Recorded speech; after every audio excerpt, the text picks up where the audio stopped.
Hello everyone, हम लोगों का प्रश्न है 201 का अभाज्य गुणनखंड क्या है। तो चलिए दोस्तों 201 का अभाज्य गुणनखंड निकालते हैं और देखते हैं कि 201 का अभाज्य गुणनखंड यानी कि प्राइम फैक्टर्स क्या होता है। तो देखिए दोस्तों, हम क्या किए हुए हैं, 201 जो यह संख्या है इसको यहाँ पर कुछ इस प्रकार से लिख लिए हैं। अब दोस्तों क्या करना होता है, इस संख्या को घटाना होता है और सिर्फ अभाज्य संख्या से घटाना होता है। तो जैसा कि दोस्तों हम लोग जानते हैं कि सबसे छोटी अभाज्य संख्या 2 होती है, तो हम देखेंगे क्या यह संख्या 2 से कटेगी। तो देखिए दोस्तों, 2 से कटने का नियम होता है, यदि जिस भी संख्या की इकाई के अंक 0 रहता है, 2 रहता है, 4 रहता है, 6 रहता है और 8 रहता है तो वो संख्या 2 से कट जाती है। लेकिन दोस्तों इस संख्या की इकाई के अंक यहाँ पर 1 है, इसलिए दोस्तों यह संख्या 2 से नहीं कटेगी।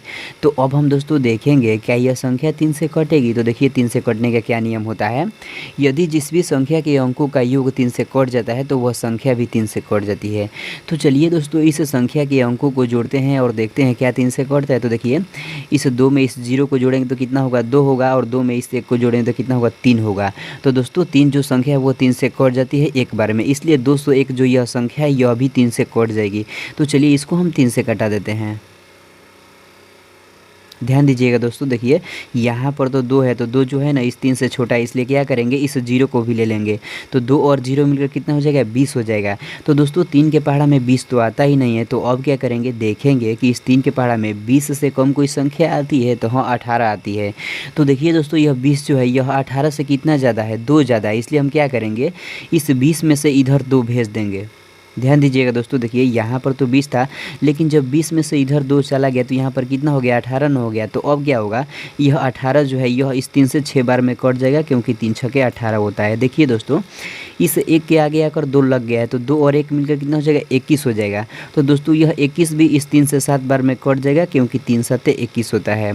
यहाँ पर दोस्तों 67 आ गया। तो जैसा कि हम लोग जानते हैं कि 67 जो है यह एक अभाज्य संख्या है, इसलिए 67 को 67 से कटा देंगे तो यह एक बार में कट जाएगा। अब दोस्तों कुछ इस प्रकार से हम यहाँ पर लिखेंगे, ध्यान दीजिएगा।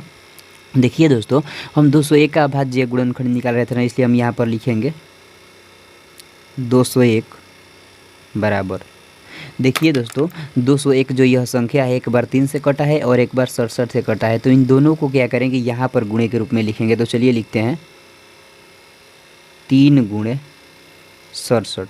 तो दोस्तों जो यह आ गया ना 3 गुणे 67, यही क्या हो गया, इस 201 का अभाज्य गुणनखंड यानी कि प्राइम फैक्टर्स हो गया।